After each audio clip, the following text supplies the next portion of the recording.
সামনে কোন দল ক্ষমতা আসলে বাংলার মানুষ একটি দুর্নীতি ও চাঁদামুক্ত দেশ পাবে? জামাত আমি আওয়ামী লীগ দেখছি, আমি বিএমপি একমাত্র জামাত যে হুজুররা কি করে, রোজানা আমাদের কথা কয়, কোরআন কিতাবের কথা বলে, ঠিক আছে?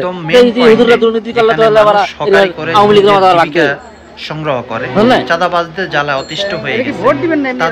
জামাতের ভোট দেব, জামাত। শুনেন, আমি পাকিস্তান দেখছি, তারা কি চায়, আমি বাংলাদেশ দেখছি, বঙ্গবন্ধু দেখছি, জাতীয় পার্টি দেখছি, তারপরে সব আদার্স পার্টিগুলো, জামাত ইসলামী দেখছি, মানে সব পার্টিকে দেখছি, কিন্তু এখন আমার মৃত্যুর আগে আমি জামাতকে দেখতে চাই। এটাই আমার মানে শেষ ইচ্ছা। মানে সব তো সবাইকে সবাই আয়না ভবন বানাচ্ছে, কিন্তু এখন জামাতকে কি বানায় এটা দেখা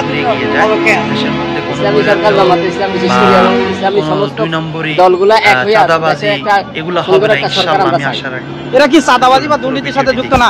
না, এরা চাঁদাবাজি দুর্নীতিতে যুক্ত না। এরা গত তত্ত্বাবধায়ক সরকারের সময় 2 জন মন্ত্রী ছিল, জামাত ইসলামের 2 জনের কোনো দোস্তুরুটি পায়নি, ওদের মন্ত্রণালয়গুলো স্বচ্ছ ছিল, তাদের কোনো ইয়ে ছিল।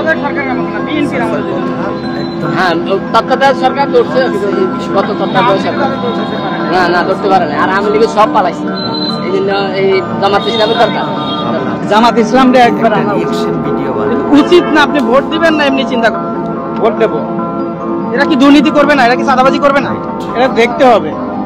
এখনো পর্যন্ত পাননি। 10 বছর তারা ক্ষমতায় থাকুক, তারপর বোঝা যাবে। আসসালামু আলাইকুম, আপনি কেমন আছেন? আলহামদুলিল্লাহ ভাই, ভালো আছি। আপনার মনে হয় একটু আমার সাথে সত্য কথা বলবেন। এখানে কেউ বলে যে চাঁদা দেয়া লাগে, কেউ বলে যে দেয়া লাগে না। এখন আসলে কথা চাঁদা মুক্ত, এখন কি ফুল চাঁদা মুক্ত? আর ফুল চাঁদা মুক্ত হয়ে যাক সারা জীবনের জন্য, এটা কি চান? 100%। সামনে কোন দল ক্ষমতায় আসলে এই চাঁদা এবং দুর্নীতি দূর করতে পারবে বলে আপনি বিশ্বাস করেন? হলো জামাত ইসলাম আইলে চাঁদা মুক্ত থাকবে। কখন আপনার কাছে চাঁদা নিতে আসে নাই? না, জামাতের ছেলেপেলে যারা আছে ওরা আসছে এবং বলছে যে যদি কেউ চাঁদা নিতে আসে তাইলে আমাদেরকে ফোন দিবেন। জামাত ইসলাম ক্ষমতা আসলে দুর্নীতি বন্ধ হবে, চাঁদাবাজি বন্ধ হবে। এই পর্যন্ত আমরা কোনো দুর্নীতি চাঁদাবাজি তাদের পাই নাই। তারা যে কয়েকজন এমপি মন্ত্রী ছিল তাদের ওইভাবে দুদকে কেউ তলব করে নাই, তাদের বিরুদ্ধে কোনো মামলা হয় নাই। এই জিনিসগুলো আমরা দেখছি। তারা দেশ ছেড়ে পলাইও যায়। সেক্ষেত্রে জামাত ইসলাম ক্ষমতা আসে।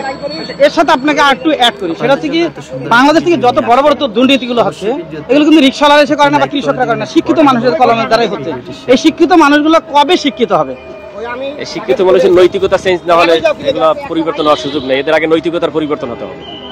আশা করি একবার জামাত আসলে মনে হয় দুর্নীতি চাঁদাবাদ এগুলো মনে হয় দূর হতো। কারণ আওয়ামী লীগ বিএনপি সবগুলাই তো দেখলাম এই বয়সে এসে, একবার জামাতকে দেখিনি। জামাতকে একবার দেখতে আল্লাহ তাআলা যেন জামাতকে একবার কবুল করে। দুর্নীতি মুক্তের জন্য এক নম্বরে আমরা জামাত ইসলামকে চাই। আজকে আমাদের জামাত ইসলাম আমার কাছ থেকে চাঁদা নেন নাই, না এই পর্যন্ত তারা কোনো চাঁদা নেয়নি। আশা করি আল্লাহর রহমতে নিব না। তারা কোরআন থেকে দেশ শাসন করবে, এতে আমরা খুব খুশি। যদি আল্লাহ তাকে ক্ষমতায় নেয় আমরা দিব। আমাদের ভাই বেড়াদার ফ্যামিলি, আমার আত্মীয়স্বজন সবাইকে নিয়ে আমরা জামাতকে ভোট দিতে চাই।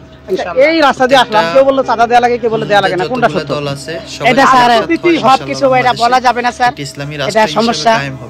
আমরা এই যে চাঁদাটা, যারা চাঁদা নিচ্ছে তারা কি ক্ষমতা আসছে? এখন আসে নাই, কিন্তু তারা চাঁদা নিচ্ছে। তাহলে এই চাঁদা মুক্ত দেশ গঠন করতে হলে কারা আসলে বাংলাদেশ জামাত ইসলামকে আসলে আমরা একটা ফিঙ্গার দিলে আরেকটা ফিঙ্গার জায়গা দিলাম আওয়ামী লীগে যাইব বিএনপিতে। মানে ব্যাপারটা কিন্তু দেশ স্বাধীন হবার আগে এরকম আছে। এখন কি মিশিং আনে বাইরে আল্লাহ ভালো জানে। মিশিং এর উপরে দায়িত্ব করবো যে ভোট কিরকম চলে।